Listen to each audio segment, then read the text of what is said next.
하나님 말씀 봅니다. 하나님 말씀 마태복음 27장 57절에서 66절까지 보도록 하겠습니다. 하나님 말씀 받을 때 자리에서 일어나 주시기 바랍니다. 하나님 말씀이라 합니다. 저물었을 때 아리마대의 부자 요셉이라 하는 사람이 왔으니 그도 예수의 제자라. 빌라도에게 가서 예수의 시체를 달라 하니 이에 빌라도가 내주라 명령하거늘 요셉이 시체를 가져다가 깨끗한 세마포로 싸서 바위 속에 판 자기 새 무덤에 넣어두고 큰 돌을 굴려 무덤 문에 놓고 가니 거기 막달라 마리아와 다른 마리아가 무덤을 향하여 앉았더라. 그 이튿날은 준비일 다음 날이라. 대제사장들과 바리새인들이 함께 빌라도에게 모여 이르되 주여 저 속이던 자가 살아 있을 때에 말하되 내가 사흘 후에 다시 살아나리라 한 것을 우리가 기억하노니 그러므로 명령하여 그 무덤을 사흘까지 굳게 지키게 하소서. 그의 제자들이 와서 시체를 도둑질하여 가고 백성에게 말하되 그가 죽은 자 가운데서 살아났다 하면 후에 속임이 전보다 더 클까 하나이다 하니 빌라도가 이르되 너희에게 경비병이 있으니 가서 힘대로 굳게 지키라 하거늘 그들이 경비병과 함께 가서 돌을 임봉하고 무덤을 굳게 지키니라. 아멘.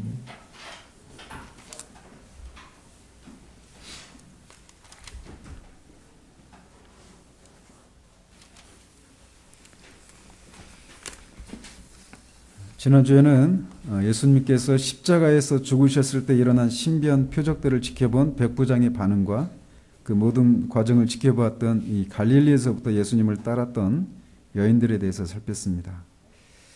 예수님은 그렇게 십자가에서 6시간 동안 달리신 후에 오후 3시쯤에 숨을 거두셨습니다. 우리가 지난번에 살핀 대로 주님은 우리의 구원을 위해서 필요한 모든 일을 마치셨습니다. 그렇기 때문에 그분은 죽으시면서 다 이루었다라고 하는 말씀을 하실 수 있었던 것이죠. 비록 그분이 우리가 구원을 받는 데 있어서 필요한 모든 일을 다 마치셨지만 그렇게 우리 주님이 죽으신 것이 우리의 구원을 위해서 필요한 모든 일을 마치셨다라고 하는 것을 확실히 하기 위한 두 가지 절차가 남아 있었습니다. 그것은 그가 분명히 죽으셨다라고 하는 것을 증명하는 것이 하나이고 또 다른 하나는 그가 죽었다가 다시 살아났다라는 것입니다. 하나님은 무한한 지혜 가운데 예수 그리스도의 죽음을 믿지 않는 사람들과 예수 그리스도의 부활을 믿지 않는 사람들의 목소리를 잠재우기 위한 조치를 오늘 본문과 같은 방법을 통해서 마련하셨던 것입니다. 즉 예수님이 죽으신 것이 아니라 너무 큰 고통으로 기절을 했다가 무덤에 갇혀있다 다시 깨어난 것이다 이렇게 주장하는 사람들이 있거든요. 근데 그렇지 않고 예수님이 분명히 죽으셨다라고 하는 것을 오늘 본문에 나오는 것처럼 빌라도가 주님이 죽으셨다라고 하는 것을 확인하고 그 예수님의 장례에 동의하게 하시는 것을 통해서 이 장래에 나타날 이런 반대의 목소리를 잠재우셨다라는 것입니다.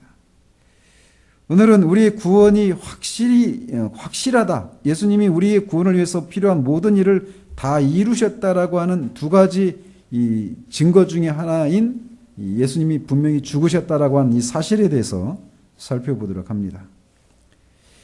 마태는 그날 저물었을 때 아리마대의 부자 요셉이라고 하는 사람이 예수님을 장례 치르기 위해서 빌라도에게 예수님의 시신을 달라고 요구했다고 전하고 있습니다. 그가 저물었을 시간에 예수님의 시신을 요구했다라고 전하는데 그 시간은 예수님이 죽으신 후 그 오후 3시부터 저녁 6시 사이의 시간이었을 것입니다. 우리가 알다시피 유대인들은 우리는 밤 12시부터 다음날 12시까지 24시간을 하루로 계산하잖아요. 근데 유대인들은 저녁 6시부터 다음날 저녁 6시까지를 하루로 시작합니다. 그렇게 하루를 24시간을 그런 식으로 계산해요. 그래서 창세기에서도 저녁이 되고 아침이 되니 첫째 날에 이런 식으로 저녁부터 나오는 것이죠. 따라서 6시가 되면 이제 안식일이 시작된단 말이에요. 그래서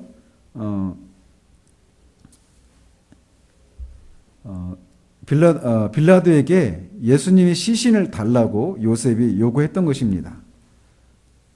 시신을 달라고 이제 해서 빌라도가 줘야 그 시신을 가지고 향품으로 이렇게 처리하고 세마포를 입히고 무덤에 두어야 하기 때문에 거기에 걸리는 시간들을 감안하면 아마 요셉이 이렇게 요구했던 시간은 오후 3시가 조금 지난, 예수님이 죽으신 후 얼마 지나지 않은 그런 시간이었을 것으로 보여집니다. 요셉은 아리마대라고 하는 지역에 살던 사람이라고 소개하고 있습니다. 아리마대가 그의 이름이 아니에요. 아리마대에 사는 요셉인데 그 아리마대라고 하는 지역은 핸드릭스라고 하는 학자는 사무엘 선지자의 고향인 라마다임 소빔이라고 주장을 합니다. 그곳은 예루살렘으로부터 북서쪽으로 한 20마일 정도 떨어진 지역이거나 아니면 요바로부터 15마일 정도 떨어진 그런 지역이라고 합니다. 근데 거기가 어딘지 지금 하나도 모르겠죠. 한 가지 정확한 것은 이 아리마대라고 하는 지역은 예루살렘으로부터 상당히 떨어진 유대 지역이었어요. 그런 그가 자신의 무덤을 예루살렘에 가지고 있었고 그곳에 예수님의 시신을 두었던 것으로 보아서 그는 상당한 부자였다라고 하는 것을 우리가 알 수 있죠. 그래서 마태가 그가 부자였다라고 소개하고 있는 거예요. 근데 마태가 특별히 그가 부자였다라고 하는 말을 다른 기자들은 부자였다는 얘기를 안 하거든요. 근데 마태의 경우는 아리마대 요셉이 부자였다라고 특별히 소개를 하고 있어요. 실제로 부자였기도 하고. 그렇게 한 것은 마태가 지금까지 마태복음을 기록하면서 항상 예수님에게 일어난 일 또는 예수님이 하신 말씀 또는 예수님이 하신 일들을 기록할 때마다 항상 그는 이거는 구약의 무엇을 성취하기 위함이다. 이루려 합니다. 이런 식으로 예수님의 그 모든 행적을 구약의 그 예언의 성취의 시각으로 보는 그런 그렇게 마태복음을 기술해 왔거든요. 여기도 예수님이 부자의 묘에 장사 지내졌잖아요. 근데 이것에 대해서도 이사야 선지자가 이사야서 53장 9절에서 메시아가 죽은 후에 부자와 함께 있게 될 것을 예언했거든요. 그래서 그것에 대한 성취라고 마태가 기록하고 있는 것입니다. 예수님의 죽음마저도 이미 예언된 것에 대한 성취라는 것이죠. 그래서 예수님이 죽기 전에 일어날 일들을 예언한 것들이 모두 다 이루어지기도 했고 죽음 이후에 이루어질 그 일들에 대한 예언도 이렇게 성취가 되었던 것입니다. 아리마대 요셉이 어떤 사람인지에 대해서 마태는 그냥 아리마대 지역에 사는 부자라고만 소개하고 있는데 다른 이 복음서 기자들은 조금 더 이렇게 상세하게 요셉을 소개하고 있습니다. 예를 들어 마가는 그가 존경받는 공의원이요 하나님의 나라를 기다리는 사람이다라고 소개합니다. 또 누가는 그가 공의원이고 선하고 의로운 사람이고 예수님에 대한 사내들인 공의회의 의견에 찬성하지 않았고 하나님을 기다리는 사람이다 이렇게 소개하고 있습니다. 요한의 경우에는 그를 예수님의 제자이지만 유대인들이 두려워서 그 사실을 숨겼던 사람이었다라고 소개하고 있어요. 이런 사실들을 종합해서 아리마대 요셉이 누구인지를 좀 더 자세히 살펴볼 필요가 있습니다. 먼저 그는 공의원이었다라고 얘기하고 있어요. 즉 사내들인 공의회 회원이었다라는 것이죠. 그런데 그가 사내들인 공의회의 그 회원이었을 뿐만 아니라 마가에 의하면 그가 존경받는 공의원이었다라고 전하고 있습니다. 따라서 사람들은 그에게 어떤 어려운 일이 있을 때마다 그에게 와서 조언을 구했을 것이고 그가 하는 말에는 어떤 권위가 어떤 무게가 있었을 것이라는 거죠. 또 그는 부자였습니다. 말씀드린 대로 그가 사는 곳은 예루살렘 지역이 아니었지만 예루살렘의 무덤을 가지고 있었어요. 당시 유대인들은 메시아의 때가 도래하기를 고대하면서 그들이 죽은 후에라도 그 메시아의 그 때에 대한 소망을 간직하기 위해서 예루살렘 근방에 자기 가족묘를 두는 그런 풍습이 있었다고 합니다. 그러나 이렇게 하려면 상당한 부자여야만 가능했죠. 따라서 예루살렘에 가족묘를 두었다라고 하는 것만으로도 그는 상당한 부자였습니다. 그런데 그가 부자였음에도 불구하고 예수님의 제자였다라고 마태가 소개하고 있어요. 요한도 마찬가지고. 부자가 예수님의 제자다라고 한 이것은 앞에서 예수님이 부자들이 자신들의 영혼을 돌보는 일에 얼마나 소홀히 하기 쉬운가에 대한 그런 경고들, 또 부자 청년에게 부자가 천국에 들어가기가 낙타가 바늘길을 통과하는 것보다 어렵다라고 하셨던 그런 말씀들에 비추어 볼 때 이 요셉의 경우는 굉장히 이례적인 그런 일이라고 할 수 있습니다.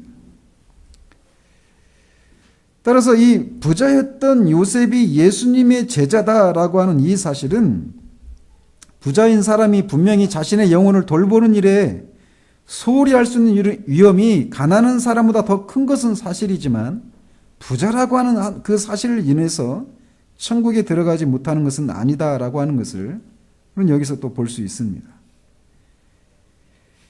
또 그가 하나님의 나라를 기다리는 선하고 의로운 사람이었다라고 전하고 있습니다. 그는 사람의 마음과 생명을 다스리시는 하나님의 통치가 이 땅에 실현되고 더욱더 충만해지기를 믿고 기다렸던 사람이었습니다. 따라서 그 소망을 따라서 그는 선하고 의로운 삶을 살았던 것이죠. 그런 의미에서 그는 예수님의 제자였습니다. 그리고 마태도 요한도 실제로 그가 제자라고 소개하고 있는 것입니다. 그렇기 때문에 그는 예수님을 신성 모독하는 죄인이다라고 정죄하는 이 산헤드린 공의회의 결정이 옳지 않다고 하면서 그 결정에 찬성하지 않았다라고 누가가 전하고 있는 것입니다. 아마도 그 공의회가 그런 결정을 내릴 때 이 요셉은 같은 공의회 회원인 니고데모와 함께 그 자리에 없었을 것으로 우리가 추정할 수 있습니다. 예수님에게 시신을 달라고 요구하는 그때까지 요셉은 사도 요한이 전하는 대로 숨은 제자였습니다. 그런 예수님의 제자였지만 유대인들에게 그 사실을 공공연하게 드러내지 않았고 그 사실을 숨겼었습니다. 알다시피 누구라도 예수님을 그리스도라고 인정하면 그는 출교를 당해야만 했기 때문이었습니다. 당시 유대 사회에서 출교를 당한다라고 하는 것은 경제활동이나 종교적인 일체활동을 하지 못하는 것이기 때문에 유대 사회에서 완전히 매장을 당하는 것이었습니다. 더더군다나 그는 산헤드린 공의회 회원이었기 때문에 더욱더 곤란한 위치에 있었죠. 그렇기 때문에 그는 요한복음 12장 42절 43절에서 전하고 있는 것처럼 예수님을 믿는 관리 중에 하나였지만 출교에 대한 두려움 때문에 그 사실을 숨기고 있었단 말이죠. 사도 요한은 관리들 중에도 예수님을 믿는 사람들이 많았지만 출교를 두려워해서 그 사실을 드러내지 않았던 이유에 대해서 12장 43절에서 이렇게 말을 합니다. 그들이 사람의 영광을 하나님의 영광보다 사랑했기 때문이다. 이렇게 말하고 있어요. 요셉도 그런 사람 중에 하나였습니다. 그렇기 때문에 그가 속한 공의회가 자신을 하나님의 아들 그리스도라고 신성을 모독했다며 정죄하고 십자가에 달아 죽인 그 예수님의 시신을 이제 공개적으로 그 시신을 달라고 요구하고 그 공개적으로 그 시신을 장사 지낸다라고 하는 것은 그가 예수님의 제자라고 하는 것을 공공연하게 드러내는 것이었거든요. 이 사실은 그가 누렸던 그 모든 이 지위들을 잃어버리는 것일 수도 있습니다. 따라서 이 시신을 달라라고 하는 이 요구는 굉장히 큰 용기를 발휘하는 일이었다라는 것이죠. 한편 이 아리마대 요셉이 예수님을 장례하기 위해서 그의 시신을 달라고 빌라도에게 요구했던 것은 신명기 21장 23절에 나무에 달려 죽은 자들은 그 밤새도록 나무에 달아두어서는 안 된다라고 하는 그 계명 때문에 그랬습니다. 하나님 그 계명에서 나무에 달려 죽은 자들은 하나님의 저주를 받은 자들인데 그 저주를 받은 자들이 밤새도록 그 나무에 달려 매달려 있는 것은 그 땅을 더럽히는 행위다라고 말씀하셨어요. 그래서 저물기 전에 이 시신을 나무에서 내려서 그 장사를 지내야 했던 것이죠. 더더군다나 우리가 여기서 보고 있는 것처럼 다음 날은 안식일과 유월절이 겹치는 거룩한 날이었기 때문에 더더욱 그랬습니다. 그런데 로마인들의 관습에 의하면 십자가에서 죽은 사람의 시신은 죽은 날 바로 내리지 않았다고 합니다. 십자가에 죽은 그 시신을, 죽은 사람의 시신을 그 날짐승이나 들짐승들이 막 시신을 뜯어먹도록 며칠을 그냥 그대로 달아두었다고 해요. 얼마나 끔찍하겠어요, 그걸 지켜보는 사람들이. 그러면서 그걸 지켜보는 사람들에게 공포심을 불러일으켜서 이 로마 당국에 한가하지 못하도록 하려고 하는 그런 조치로 그렇게 했다고 합니다. 더더군다나 시신을 요구할 수 있는 사람은 죽은 사람의 가족이나 친척만이 요구할 수 있었다고 합니다. 그런데 아리마대 요셉이 예수님의 가족이나 친척이 아니었음에도 불구하고 빌라도에게 가서 시신을 달라고 요구했던 거예요. 그렇기 때문에 마가는 그의 행동을 당돌한 행동이었다라고 전하고 있습니다. 우리말로 당돌하게라고 이렇게 번역된 이 용어는 용감하게라고 번역하는 것이 맞습니다. 그가 빌라도에게 예수님의 시신을 달라고 요구하는 것은 용기를 요구하는 일이었어요. 우리가 알다시피 베드로를 비롯한 모든 제자들은 예수님과 엮이는 것을 두려워해서 모두 도망가고 말았단 말이죠. 우리는 베드로가 한 여자아이의 그 하인의 그 신문에 3번이나 주님을 모른다고 부인하는 장면을 이미 살펴보았습니다. 주님과 한패라고 알려지면 자신의 목숨도 위험할 수 있기 때문에 주님을 부인했던 것이 아니었겠어요? 그러니 그런 상황에서 빌라도에게 가서 예수님의 시신을 달라라고 요구하는 것은 위험한 일이었고 용기를 요구하는 일이었단 말이죠. 더더군다나 예수님의 친척이나 가족도 아닌 그가 말이죠. 또한 앞에서도 말씀드린 것처럼 그는 예수님의 숨은 제자였어요. 그러나 이제 이 사실을 통해서 예수님의 시신을 달라고 하는 이런 행위를 통해서 이제 자신이 예수님의 제자라고 하는 사실들을 공공연하게 드러내고 있는 것입니다. 요한은 예수님의 시신을 장사 지내는 일에 예수님께 밤중에 찾아왔던 니고데모도 동참했다라고 전하고 있습니다. 니고데모도 공의회 회원이었습니다. 공의원이었어요. 아마도 이 니고데모가 먼저 예수님의 제자가 되고 아리마대 요셉도 그의 영향을 받지 않았을까 이렇게 추정할 수 있습니다. 그러나 그들은 예수님이 이 죽으시는 이 장면에서까지 예수님의 제자임을 나타내지 않았지만 예수님의 죽음을 보고 이제 자신의 무덤을 내주고 요셉의 경우는 니고데모의 경우에는 장사 지내는 데 필요한 상당한 양의 그 비싼 값의 그런 침향과 모략을 가지고 둘이서 같이 예수님을 장사 지냅니다. 말씀드린 것처럼 다른 제자들은 모두 도망을 갔었습니다.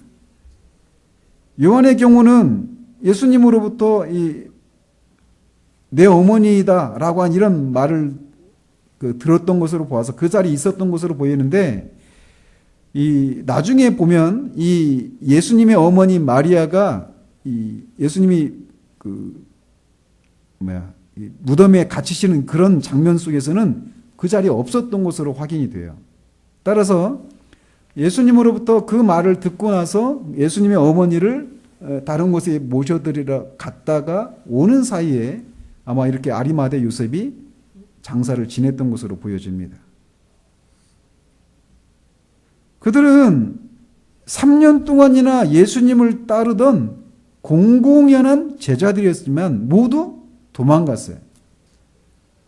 정작 예수님을 장사 지내는 일은 공공연한 제자들이 아니라 숨어있던 제자들인 아리마대와 니고데모가 주도한 것으로 성경 기자들은 전하고 있습니다. 그렇다면 그때까지 유대인들이 두려워해서 자신이 예수님의 제자라고 하는 사실들을 드러내지 못했던 숨은 제자였던 이들이 어떻게 그런 용기를 발휘할 수 있었을까라는 겁니다. 그것은 주님의 죽음을 보면서 그들이 주님에 대한 더욱 큰 확신을 할 수 있었기 때문이었을 것입니다. 그들도 분명 예수님이 십자가에 달려 죽어가시는 장면들을 지켜보았을 것입니다. 이미 주님의 가르침을 통해서 주님의 숨은 제자들이 되었지만 사람들을 두려워해서 그 사실을 드러내지 못했던 그들이 이제 주님의 죽음을 목격하면서 주님에 대한 믿음이 더 확신을 가지게 되었고 사람의 영광보다 하나님의 영광을 더 사랑하게 된 것입니다. 사람으로부터 칭찬을 받고 그에 대한 대가로 이 땅에서 영광을 누리는 것보다 하나님으로부터 칭찬을 받고 하나님 나라에서 영광을 누리는 것을 더 사랑했기 때문에 그런 용기를 발휘할 수 있었던 것입니다. 우리는 그리스도인으로서 이 땅을 살면서 종종 이런 선택의 상황에 놓입니다. 자신이 예수님을 믿는 사람이라는 사실들을 인정하게 되면 사람들과의 관계가 어려워지고 이런저런 손해를 보게 될 때 우리는 마음에 어려움을 가지게 됩니다. 그래서 우리는 될 수 있으면 그런 상황을 맞이하지 않는 상황이 오기를 꾀합니다. 그러나 언제까지나 우리가 숨은 제자로 남아 있을 수는 없습니다. 언젠가는 우리가 예수님께 속한 사람이라고 하는 것을 밝히게 되는 상황이 오게 된다라는 거예요. 그런 상황에서 우리가 예수님의 편에 설 수 있는 용기를 발휘할 수 있는 것은 사람의 영광이 아니라 하나님의 영광을 더 사랑하게 될 때 가능한 것입니다. 하나님으로부터 인정을 받고 하나님의 칭찬을 받는 것이 사람의 인정과 칭찬을 받는 것보다 훨씬 크고 중하다라고 하는 것을 알 때 우리는 그런 용기를 발휘할 수 있는 것입니다. 한편 이 아리마대 요셉에 대한 이야기는 여기가 전부입니다. 이 전에도 나오지 않았고 이후에도 그가 어떤 삶을 살았는지가 나오지 않아요. 즉 그는 사람들에게나 교회에 잘 알려지지 않은 그런 인물이었다라는 거죠. 그런데 그가 정말 주님이 필요로 하는 그때 자기 역할을 하고 있는 거예요. 공공연한 제자들은 하지 못했던 이 숨은 제자인 요셉이 이 결정적인 순간에 주님을 위한 일들을 하고 있다는 것입니다. 이 사실은 우리에게 위로를 전해줍니다. 하나님의 교회에는 잘 알려진 사람들만 있는 것이 아니라는 겁니다. 하나님의 교회에는 잘 알려지지 않은 많은 사람들이 있습니다. 그래서 히브리서 기자는 그 믿음의 장 안에서 그 아벨부터 해서 노아, 모세, 아브라함, 이삭, 야곱, 요셉, 그런 우리가 신앙에 있는 그 구약에 나오는 그 수많은 기라성 같은 믿음의 사람들의 그 행적들과 그들의 이름을 열거합니다. 그러면서 그 11장을 정리하면서 이렇게 얘기하는 거예요. 12장에서 우리에게는 구름같이 허다한 증인들이 있다라고 얘기하고 있습니다. 하나님의 교회에는 알려진 사람들보다 훨씬 많은 알려지지 않은 사람들이 있다라는 거예요. 그들은 비록 사람들에게는 잘 알려지지 않았지만, 그래서 교회에게는 잘 알려지지 않은 인물들이지만 주님께는 알려진 사람들입니다. 오히려 잘 알려진 사람들이 뒤로 물러가고 있는 이런 상황 속에서 그들은 주님을 위한 사랑의 봉사를 하고 있습니다. 잘 알려진 사람들은 적극적으로 주님을 영화롭게 할 때 이들은 소극적으로 주님을 영화롭게 하는 그런 사람들이라고 할 수 있어요. 그들은 주님이 필요할 때 자신의 자리를 지키는 사람들입니다. 우리가 나중에 하나님의 나라에 가면 수를 헤아릴 수 없이 많은 사람들을 만나게 될 것인데 그들 중에 정말 많은 사람들은 바로 요셉과 같은 그런 숨은 제자들인 경우들이 많을 것입니다. 그러나 그들이 없다면 하나님의 나라는 온전하게 될 수가 없어요. 아리마대 요셉이 빌라도에게 예수님의 시신을 달라고 요구하자 빌라도는 이상하게 생각했습니다. 시신을 달라라는 얘기는 예수님이 죽었다라고 하는 것을 말하잖아요. 전에도 말씀드린 것처럼 십자가에 달리면 사람이 곧장 죽는 게 아니거든요. 통상적으로 며칠이 걸리기도 한단 말이죠. 그래서 빌라도가 벌써 죽었는가 이상하게 생각하고 백부장에게 예수님이 죽었는지를 확인하도록 하고 그가 죽은 것을 확인한 후에 예수님의 시신을 요셉에게 건네주었습니다. 백부장이 예수님이 죽었다라고 하는 것을 확인하는 방법은 창으로 예수님의 옆구리를 찌르는 것이었습니다. 창으로 옆구리를 찔렀을 때 물과 피가 나왔다라고 요한이 전하고 있어요. 우리가 이렇게 상처를 입으면 물과 피가 나뉘어져서 나오나요?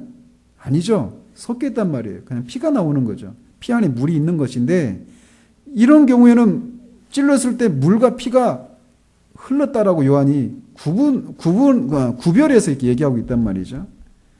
의학적으로도 피와 물이 분리되어 나온다라고 하는 것은 심장이 멈추고 죽었을 때 나타나는 현상이라고 합니다. 즉 예수님이 어떤 사람들이 주장하는 것처럼 기절하셨다가 무덤에서 신선한 공기를 마시면서 깨어난 것이 아니라는 거예요. 예수님은 분명히 죽으셨다라는 것입니다. 하나님은 예수님의 죽음에 대한 분명한 증거로 빌라도를 동원하셔서 예수님의 죽음을 증거하도록 그의 무한하신 섭리 가운데 허락하신 것이죠.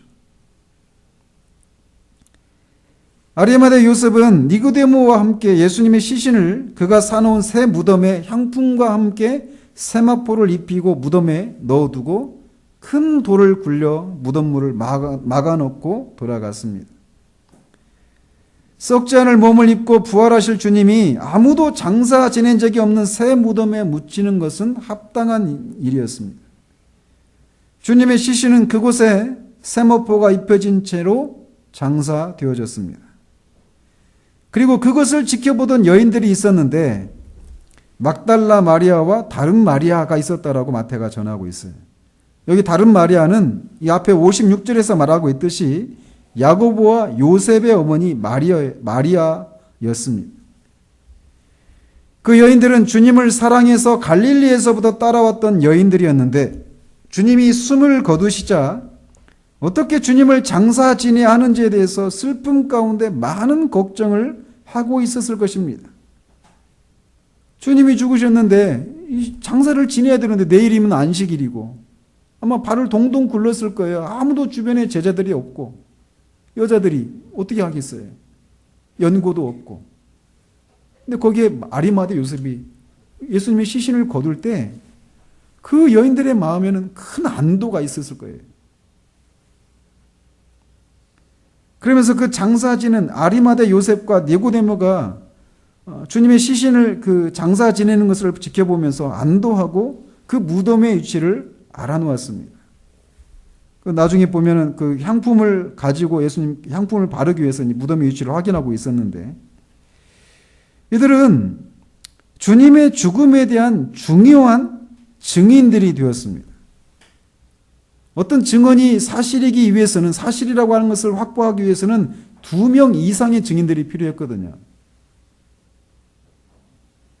근데 이 여인들은 주님의 죽음에 대한 증인이 되기 위해서 거기에 있었던 건 아니지만 주님을 사랑해서 그 장면들을 지켜보았지만 결과적으로는 주님이 죽으셨다라고 하는 것을 증언할 수 있는 증인의 자리에 설 수 있게 되었다는 거죠.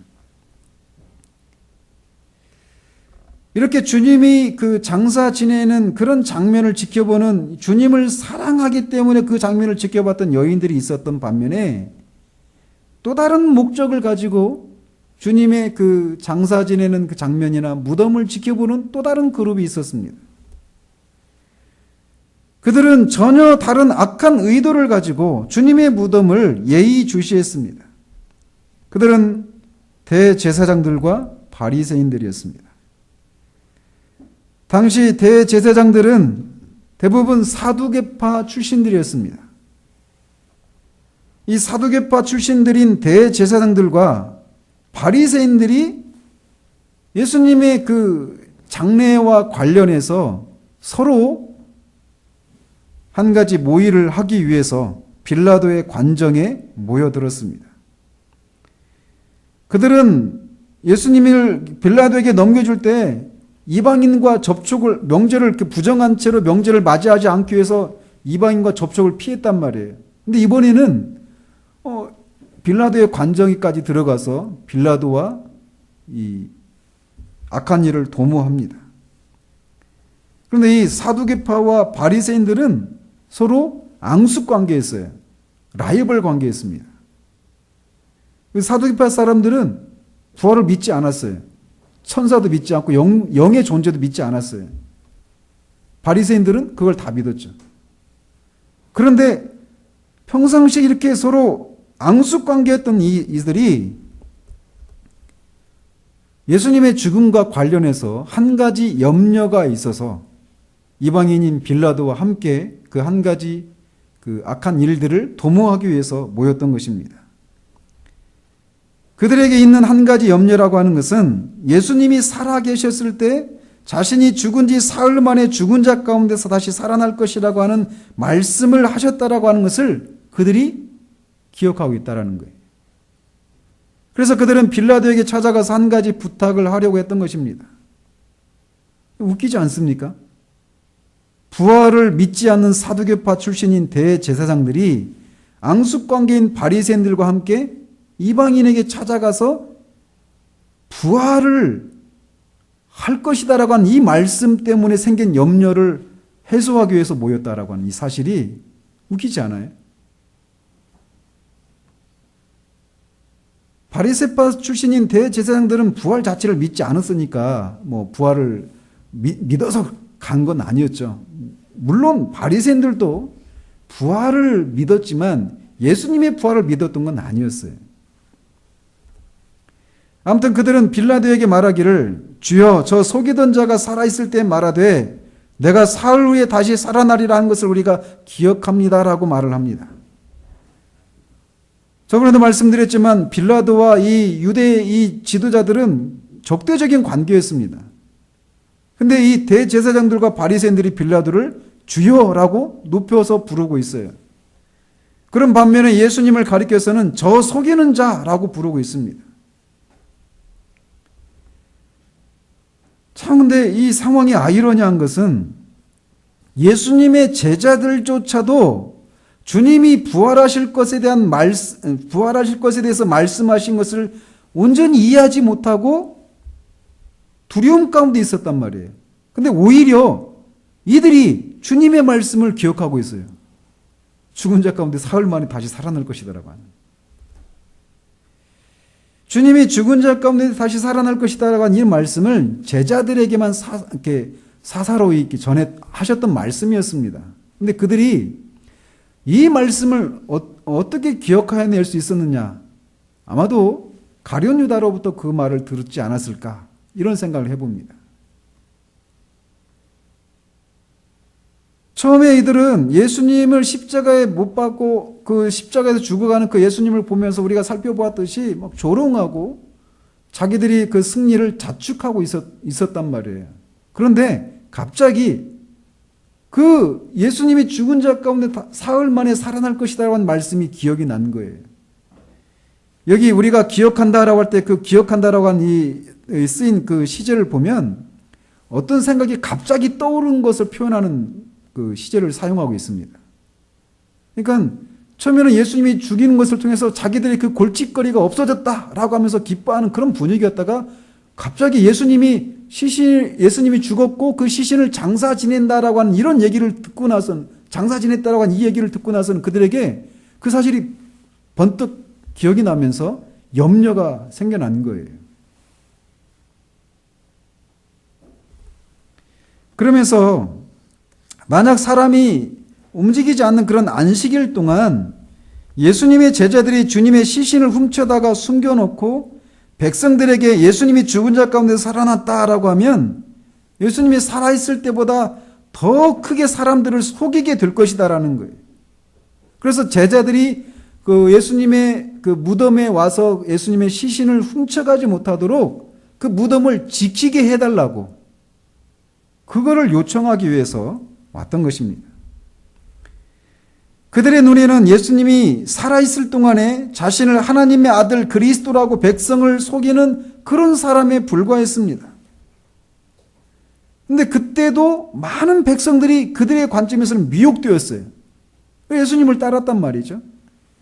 그런데 만약에 이렇게 제자들이 시신을 훔쳐가서 예수님이 죽은 자, 말씀하셨던 것처럼 죽은 자 가운데 다시 살아나셨다라고 하는 말들을 퍼뜨리면 살아있을 때보다 더 많은 사람들이 예수님을 따르게 될 것이다. 이걸 염려했던 거죠. 그렇기 때문에 사흘 동안 무덤을 지키도록 해달라고 요청을 했던 것입니다. 어떤 면에서 보면 그들의 말이 사실이죠. 그죠? 죽은 자 가운데서 살아난 것만큼 예수님이 하나님의 아들 그리스도라고 하는 것을 강력하게 증거하는 또 다른 증거가 있을 수가 없단 말이에요. 가장 강력한 증거죠. 그래서 사흘 동안 무덤을 지킴으로써 그가 죽은 자 가운데서 부활했다라고 하는 것을 막아 예수가 사기꾼에 불과했다라고 하는 것을 증명할 필요가 그들에게 있었던 것입니다. 그래서 빌라도는 너희에게 경비병이 있으니까 힘대로 굳게 지키라라고 말합니다. 여기서 말하는 경비대는 성전 수비대가 아니라 빌라도가 관할하는 로마 군인들이었습니다.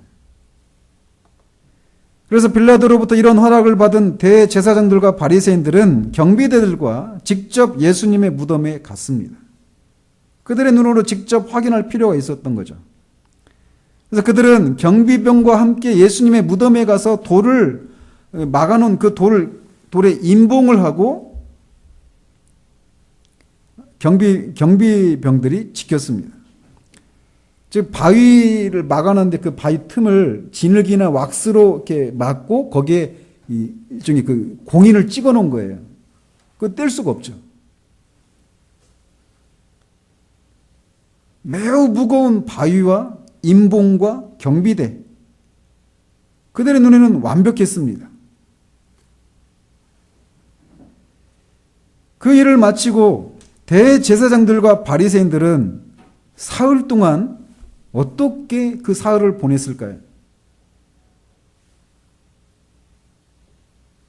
그들은 주님이 부활하실 것이라고 하는 것을 믿지는 않았습니다. 그러나 혹시 제자들이 예수님의 시신을 훔쳐가지는 않을까라고 하는 일말의 염려가 있었어요. 그래서 그 사흘 동안 그들은 노심초사하며 기다렸을 것입니다. 사흘 동안 아무런 일이 일어나지 않기를 바라면서 말이죠. 그 사흘만 무사히 지나가면 그들의 계획은 완벽하게 성공할 것이라고 생각했을 거예요.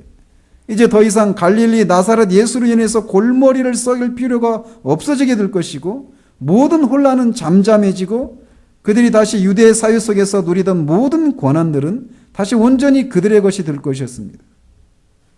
그래서 그 사람들은 그 사흘을 한편으로는 노심초사하면서 다른 한편으로는 부푼 기대 속에서 그렇게 사흘을 보냈을 것입니다. 그렇다면 제자들은 어떻게 또 보냈을까요? 그 사흘을 말이죠.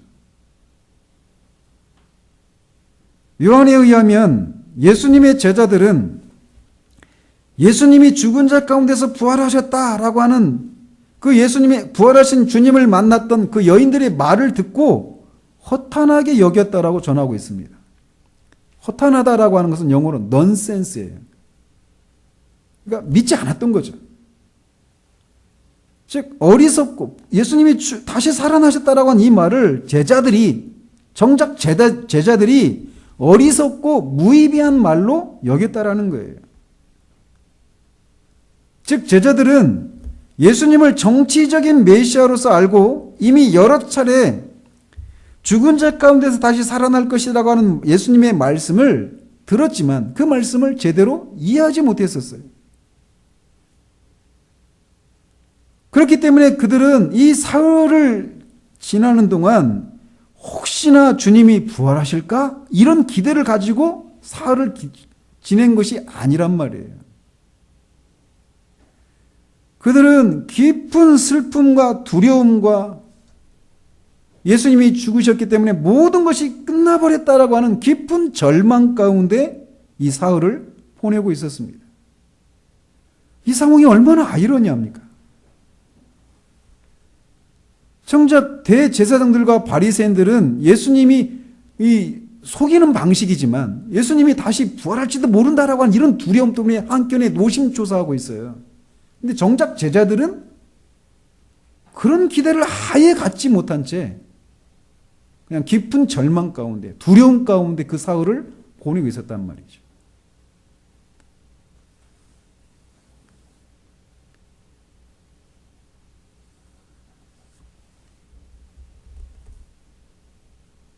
대제사장들과 바리새인들은 혹시나 하는 일말의 두려움을 가지고 사흘을 보냈습니다.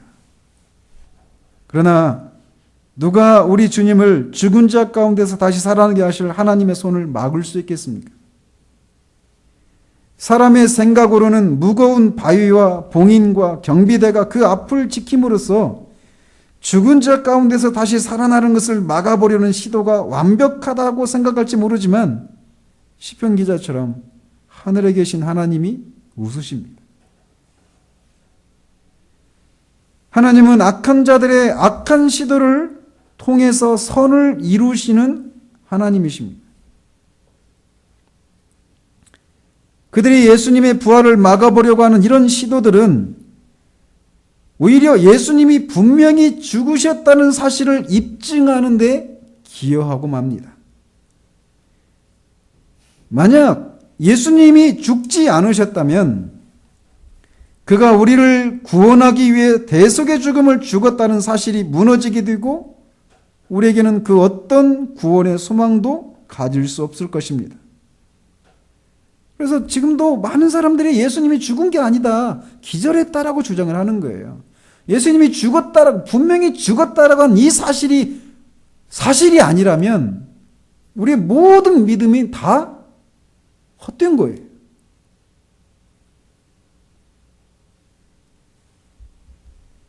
그러나 빌라도가 예수님이 죽었다라고 한 것을 확인하게 하시고 또 이 사람들이 요셉이 사놓은 새 무덤을 사흘 동안 지키고 있었다라고 하는 이 사실은 예수님이 분명히 죽었다라고 하는 사실을 증거하는 것입니다.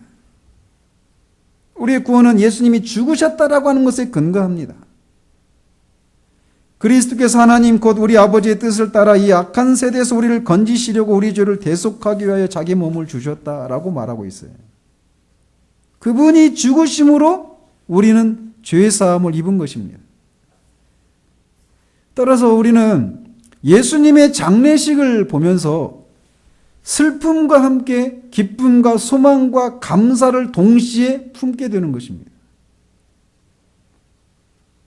다음 주가 부활절인데 주께서 부활하셨다라고 하는 이 소식이 우리에게 기쁨의 소식인 것처럼 그리스도께서 죽으셨다라고 하는 이 소식도 우리에게는 기쁨의 소식이에요.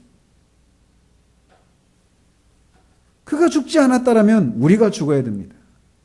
그가 죽음으로 우리가 죽지 않을 수 있게 되는 거예요. 따라서 예수님이 죽으셨다라고 하는 것은 우리에게 기쁨의 소식인 거예요.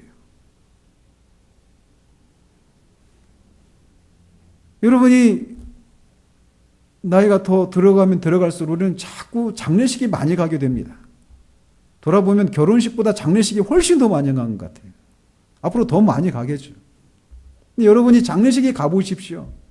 장례식에 가서 기쁨과 소망을 얘기할 수 있는지. 세상의 모든 장례식은 슬픔 이외에 기쁨과 소망을, 더더군다나 감사를 불러오는 장례식은 한 군데도 없습니다.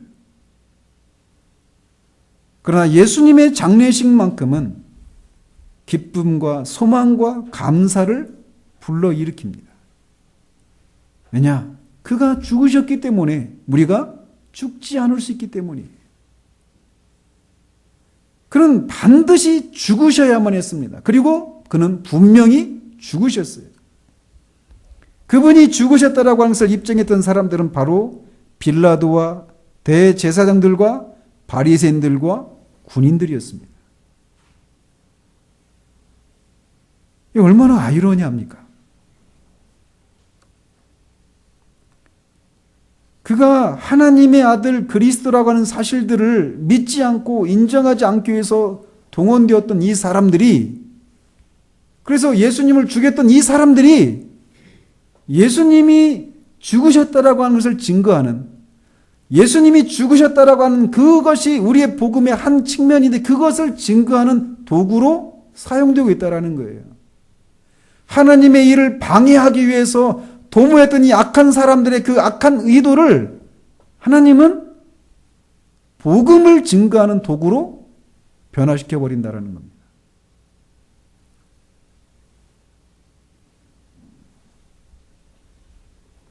그들은 예수 그리스도의 대속의 죽음을 증거하는 사람들은 아니에요. 예수님의 죽음이 대속의 죽음이었다라고 하는 증거는 무엇입니까? 그가 다시 살아나셨다라는 거예요.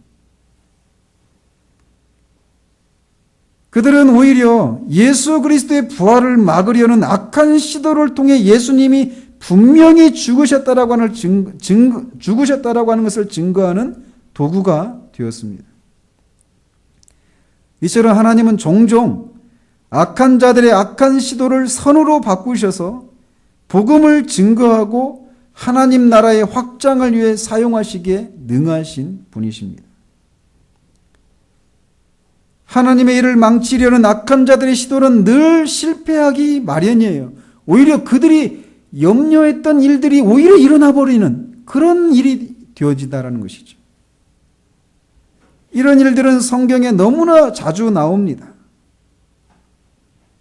초대교회 예수 그리스도께서 죽은 자 가운데 다시 살아나시고 그를 믿는 자마다 죄 용서를 받는다고 하는 이 복음이 막 예루살렘에서 막 번져나갈 때 유대 당국자들은 그걸 막기 위해서 취한 조치가 뭐였냐면 스데반 집사를 죽이는 것이었어요. 그래서 예루살렘 교회에 대대적인 핍박이 임했죠. 그래서 그들이 의도한 결과대로 예루살렘 교회에 있는 사람들이 뿔뿔이 흩어져서 도망갔습니다. 어떻게 됐습니까? 복음이 전파되어 버렸어요. 사마리아의 이방인에게. 예수 그리스도의 복음을 전한다라고 하는 이유로 사도 바울이 감옥에 갇혔습니다. 감옥에 갇혀가지고 그가 복음을 전할 수 없게 되는 그런 상황에 처해졌어요. 근데 그가 그 감옥 속에서 오네시모라고 하는 그 사람을 자기의 신복이라고 부를 정도로 그렇게 복음 안에서 오네시모라고 하는 사람을 낳았죠.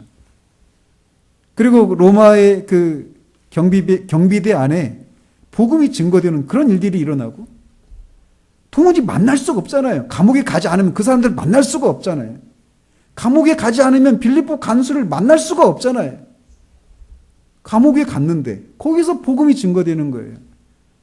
복음이 전파되지 못하도록 감옥에 가두었는데 오히려 복음이 거기서 그걸 통하지 않으면 만날 수 없는 사람들에게 복음이 들어가는 거예요. 감옥에 갇혀서 에베소서, 빌립보서, 골로새서, 빌레몬서라고 하는 옥중 서신이 거기서 기록됩니다. 이게 하나님의 방식이에요.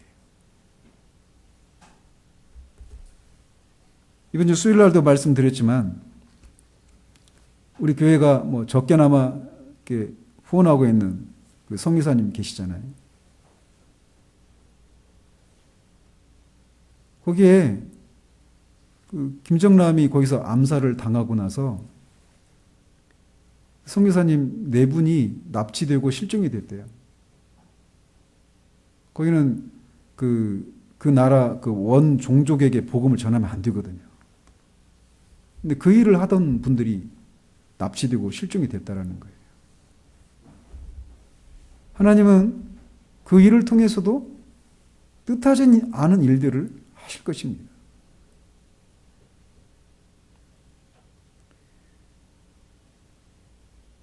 지금도 하나님은 그런 일들을 하셔요. 하나님이 하시는 일들을 가로막는 많은 방해와 실패들이 있지만 오히려 그 일들을 통해 하나님은 선을 이루어 나가십니다. 그러면 우리 앞에 복음이 증거되고 하나님의 일들이 확장되는 일이 더디 이루어지고 방해가 되는 여러 난관들을 볼 때마다 이런 난관과 방해들을 통해서 오히려 선을 이루실 하나님을 우리는 바라봐야 합니다.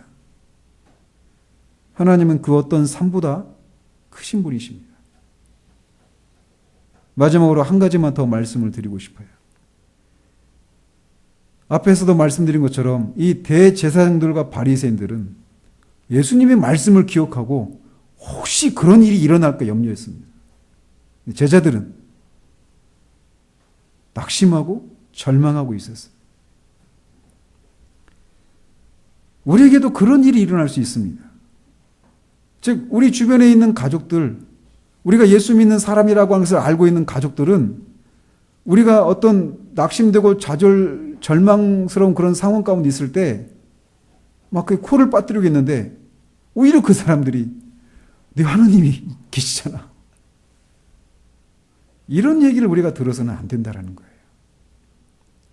실제로 미국이 그 부흥의 시기에 어떤 교회 앞에 술집이 있었대요. 근데 그 술집 때문에 많은 사람들이 다 삶을 막 이렇게 망치고 막 그런 일이 있어가지고 또 복음이 전거되는데 방해가 되는 그런 술집이 있어가지고 교회가 막 하나님 앞에 기도를 했다라는 거예요.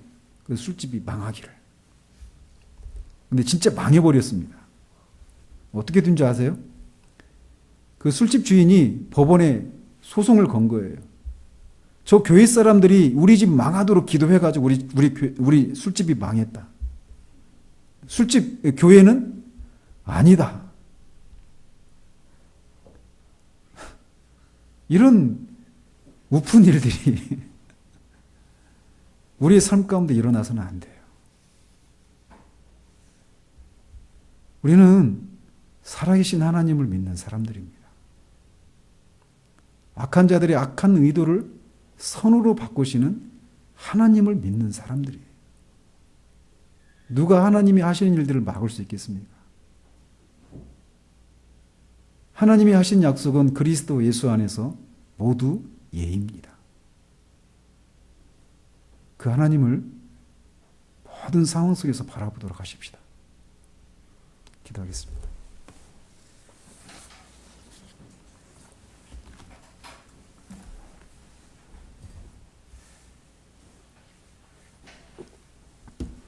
하나님 아버지,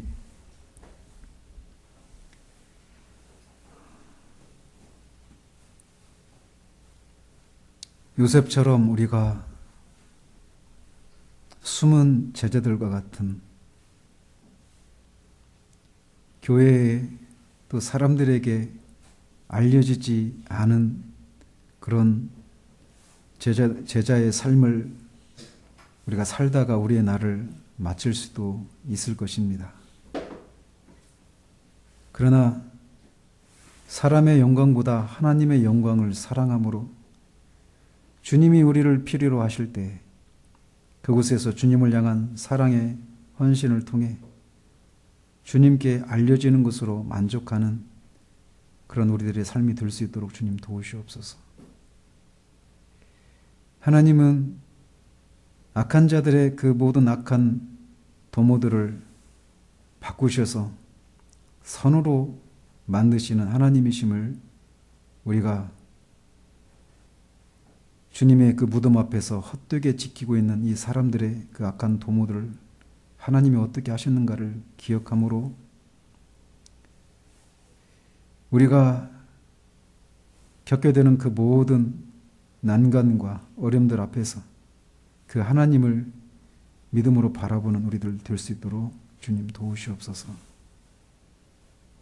믿지 않는 사람들이 우리를 염려하는 그런 우리의 삶이 아니라 우리가 믿는 바 하나님이 약속하신 것이 그리스도 예수 안에서 모두 에임을 우리가 우리 믿음으로 아멘으로 화답하는 그런 우리들의 삶이 될 수 있도록 주님 도우시기를 원합니다.